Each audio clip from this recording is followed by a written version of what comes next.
عمران خان پاکستان کی اب تک کی تاریخ کی سب سے عظیم ترین شخصیت ہیں۔ کیوں؟ اس کی بنیادی وجہ تو یہ ہے کہ ہر پاکستانی وراثت میں ایک احساس کمتری کا شکار جو ہے اپنی نفسیات کے اندر لے کے پیدا ہوتا ہے۔ عائشہ جلال ایک بڑی مایہ ناز تاریخ دان ہیں، انہوں نے اس کے بارے میں بہت لکھا ہے کہ ہم جو ایک کلونیل رول کی وجہ سے ہماری ایک کلونیل مینٹیلٹی پیدا ہو جاتی ہے، جس کے باعث ہم لوگ کامیابی کے جتنے بھی پیرامیٹرز ہیں یا ماڈل آف گورننس جو ہے، جو بھی حکومتی نظام ہے، ان ساری چیزوں کے لیے ہم لوگ مغرب کی طرف رخ کرتے ہیں۔ پاکستان کے کردار کے ساتھ کیوں اس چیز کی کانٹرڈکشن ہے؟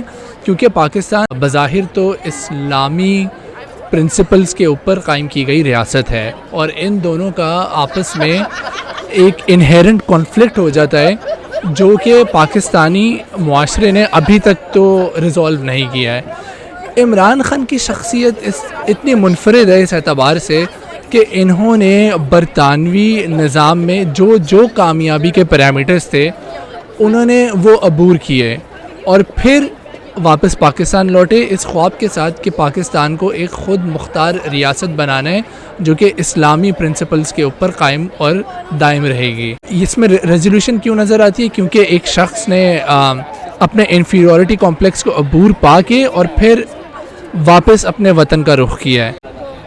عمران خان نے پاکستانی نفسیات میں موجود انفیریورٹی کمپلیکس کے اوپر کیسے عبور پایا؟ اس کے لیے 3 یا 4 چیزیں اہم ہیں۔ پہلی تو یونیورسٹی آف آکسفورڈ سے انہوں نے تعلیم حاصل کی، جو کہ برطانوی نظام میں بہت بڑی علامت ہے پریسٹیج کی، ایرسٹوکریسی کی، اور اس یونیورسٹی کے تھرو وہ برطانوی نظام میں داخل ہوئے۔ نہ ہی صرف داخل ہوئے بلکہ بہت پذیرائی حاصل کی۔ دوسری بات جو ہے کہ ان کی پذیرائی کا اندازہ اس چیز سے لگایا جا سکتا ہے کہ وہ برطانوی معاشرے میں وہاں کی خواتین کی آنکھوں کا تارا تھے۔ تیسری بات جو کہ سب سے اہم ہے، جس طریقے سے پاکستان ورلڈ کپ فائنل میں کرکٹ کے انگلینڈ کو ہی انگلینڈ کے بنائے ہوئے گیم میں ہراتا ہے، وہ جو ہے وہ آخری علامت ہے عمران خان کے برطانوی نظام کے اوپر فاتح ہونے کی، جو کہ آئندہ آنے والے سالوں میں جو ان کی وہاں کی شہزادی نما شخصیت سے شادی ہوتی ہے، وہ ان کے جو conquest over the British imagination ہے وہ اس کو اور پکا اور مضبوط کرتی ہے۔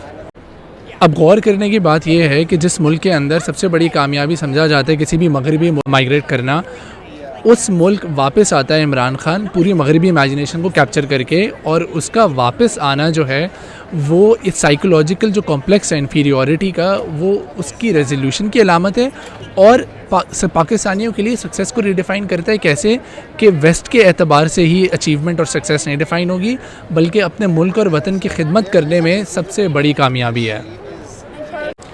عمران خان کو پاکستان کی تاریخ کی سب سے عظیم ہستی صرف یہ چیز نہیں بناتی کہ انہوں نے پاکستانی نفسیات میں موجود احساس کمتری کے اوپر عبور پایا، بلکہ یہ چیز بناتی ہے کہ جن آئیڈیلز کے اوپر پاکستان بنایا گیا ان کی شخصیت ان تمام آئیڈیلز کی عکاسی کرتی ہے۔ اب پاکستان کے آئیڈیلز ہیں کیا؟ یہ ایک بہت بڑی بحث ہے، اس کے اوپر بہت اسکالرز نے بحث کی ہے، لیکن ایک چیز اس کے اوپر بحث نہیں ہو سکتی، وہ یہ ہے کہ پاکستان کے تخیل کے پیچھے ڈاکٹر محمد علامہ اقبال کے خیالات ہیں۔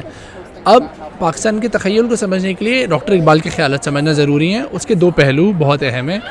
اقبال کے لیے حقیقت دراصل جو ہے وہ مادی نہیں ہے، جس کو ہم مٹیریل کہتے ہیں۔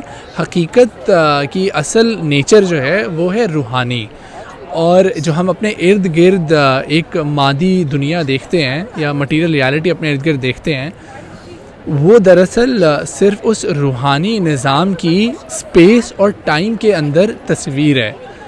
ان کا یہ جو ایک شعر ہے وہ ان کے اس یقین کی بہت خوبصورتی سے عکاسی کرتا ہے۔ خرد ہوئی ہے زمان و مکان کی زناری، نہ ہے زمان نہ مکان لا الہ الا اللہ۔ اگلی جو اہم بات سمجھنے والی ہے وہ یہ ہے کہ اقبال کے مطابق توحید کے کانسیپٹ کی گہرائی میں جائیں تو 3 اقدار جو ہیں سامنے آتی ہیں، جو ہیں یکجہتی کی، برابری کی اور آزادی کی، اور کسی بھی اسلامی ریاست کی ذمہ داری جو ہے وہ ان 3 اقدار کی پاسداری ہے۔ اور یہاں پہ یہ کہنا مناسب ہوگا کہ اقبال کے مطابق وہ کوئی ایک شخص اپنے آپ کو اگر خدا کا نمائندہ بنا کر اپنی حکومت قائم کرے، وہ اسلامی ریاستی نظام کے برعکس ہے، کیونکہ ان کے تمام کام کے اندر ہمیں خودی کے اوپر اور ایک انڈیویجول ڈیولپمنٹ کے اوپر بہت زیادہ ایمفیسس نظر آتا ہے، جو کہ ایک اسپریچول ڈیموکریسی کے نظام کو فروغ دیتے ہیں۔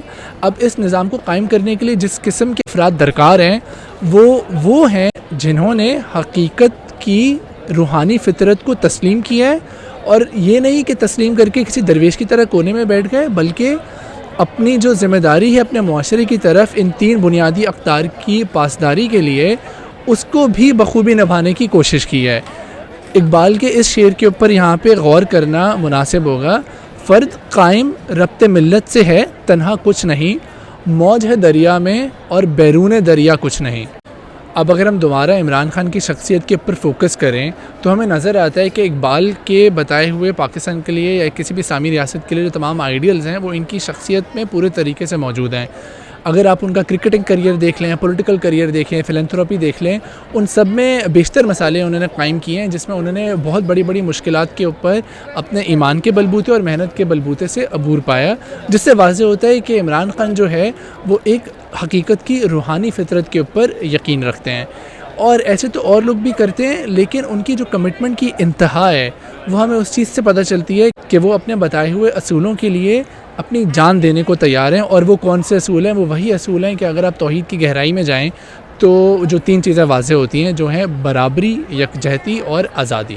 ساری بات کا خلاصہ یہ ہے کہ عمران خان نے پاکستانی نفسیات میں موجود احساس کمتری کے اوپر عبور پایا، اور ان کی شخصیت میں وہ تمام آئیڈیلز موجود ہیں جن کی بنیاد پہ اقبال کے مطابق کوئی بھی اسلامی ریاست قائم ہونی چاہیے۔ عمران خان کی زندگی جو انہوں نے ایک روحانی طرز پہ اپنے ہم وطنوں کی خدمت میں جی، اقبال کی کتابیں اسرار خودی اور رموز بے خودی کا جیتا جاگتا نمونہ ہے۔ عمران خان کی قید پاکستان کی روح کی قید ہے۔ عمران خان کی آزادی پاکستان کی آزادی ہوگی۔ پاکستان زندہ باد۔